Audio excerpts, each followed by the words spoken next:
He's sometimes referred to as Justin Trudeau's fixer, but Canada's Intergovernmental Affairs Minister, Dominic LeBlanc, may have found himself in yet another ethics challenge. Hello, I'm Adrienne Batra. With me is Brian Lilley. Brian, I'm referring, of course, to our Intergovernmental Affairs Minister, Dominic LeBlanc, and the recently appointed Interim Ethics Commissioner of Canada, Martine Richard, who is his sister-in-law. Now, there's some back and forth about did LeBlanc recuse himself? What day did he do that? When was the vote? I'm not going to get into all those weeds. The bottom line here is this is on the face of it so obvious. You almost feel like the Liberals are trolling us these days with this appointment. Oh, it definitely feels like that. And there seems to be a friends and family plan for people who can investigate the Liberal Party. Are you related? Are you old skiing buddies? Have we vacationed together? Oh, great. Come on in. You can tell us what we're doing wrong. Look, we've all had in-laws. Sometimes you get along great with them. Sometimes you don't. If this were an ex-in-law, we'd be saying, oh, great. She'll really give the Liberals a good going over. But that's not the case. And so we're looking at this and saying, is this right? Now, the Liberal argument is that Ms. Richard had been moved into the office of the ethics commissioner back during the Harper government. They try and make her sound like a Harper appointee. That's not exactly the case. But yes, so she worked in the office during the Harper government and has since. Many bureaucrats have. Stephen Harper was not her brother-in-law. Nobody in the Harper government was related to her. And she's no longer just someone who works in the office. She's in charge of the office on an interim basis. That should have, forget about Dominic LeBlanc, whether he recused himself or not. She should not be in this position, even on an interim basis. That's not questioning her credibility. That's not me saying, well, she's definitely going to throw things for the Liberals. But the signal it sends to the public is, well, it could happen. You never know. So, it undermines the credibility of the office. A perfect example is Mr. LeBlanc himself is no stranger to, shall we say, some ethics challenges. He's been found guilty of violating the act. Absolutely.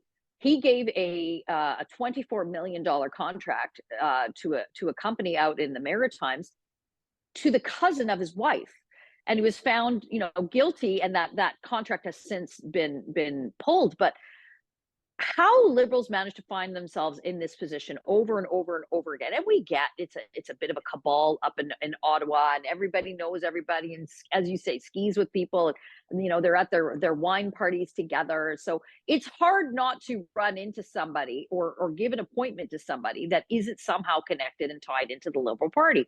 But surely to goodness, it's not that hard. We're a country of 35 where you can't, million, where it's not hard not to. 37 million people, whatever the case may be. You've got to be able to find somebody that can do this. Maybe you've got to fly them in from Vancouver, or heaven forbid, somewhere in Alberta. Maybe they're not perfectly bilingual, like people in the Ottawa, Montreal, Toronto triangle constantly say you've got to be. There's a big, wide country out there. You could find somebody else, but they just refuse to.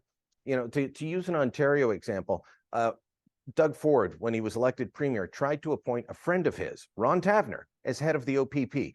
People said, you can't have the head of the OPP could be in charge of investigating the provincial government if you break the law.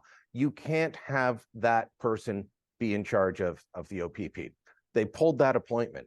And when David Johnston, Justin Trudeau's old skiing buddy, was picked to be the special rapporteur on election interference, I thought, well, Doug Ford could appoint Ron Tavener now. No, Doug Ford could appoint his brother at this point, and he'd be no worse than the Liberals.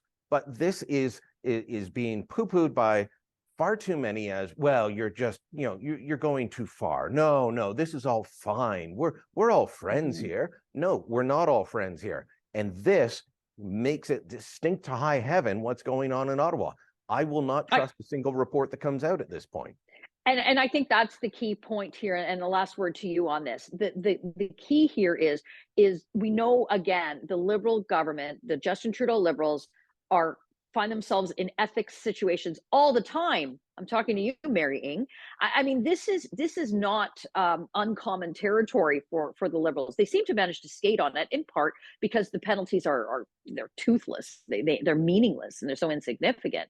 But they keep doing it over and over and over again. They don't necessarily get away with it, but again, as I said, the penalty is meaningless.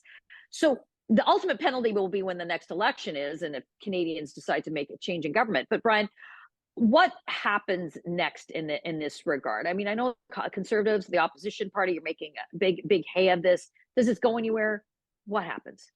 Well, she can't be in the position full time. It is an interim position while they search for someone. And my understanding, because this is an officer of Parliament, is that the other parties, there has to be meaningful consultation. It can't just be, hey, we're appointing Adrienne Batra. You okay with that? And then the announcement is made an hour later. They've got to actually discuss it with the parties. There has to be some level of consensus going forward. And if the Liberals are smart, they will do true consultation with the other parties. They will find someone that everyone can agree on, somebody that didn't go to school with Justin, hasn't known him since he was 6, hasn't been on family vacations with him, isn't related, hasn't been a major donor. Again, we're a big country, lots of people. It shouldn't be that difficult. That's who they need going forward for the permanent position. And this needs to happen sooner rather than later. Conflict, thy name is Liberal. Log on to Facebook and Twitter. Let us know what you think, and go to thetorontosun.com. You're going to find more information about stories like this and coverage you will not find anywhere else.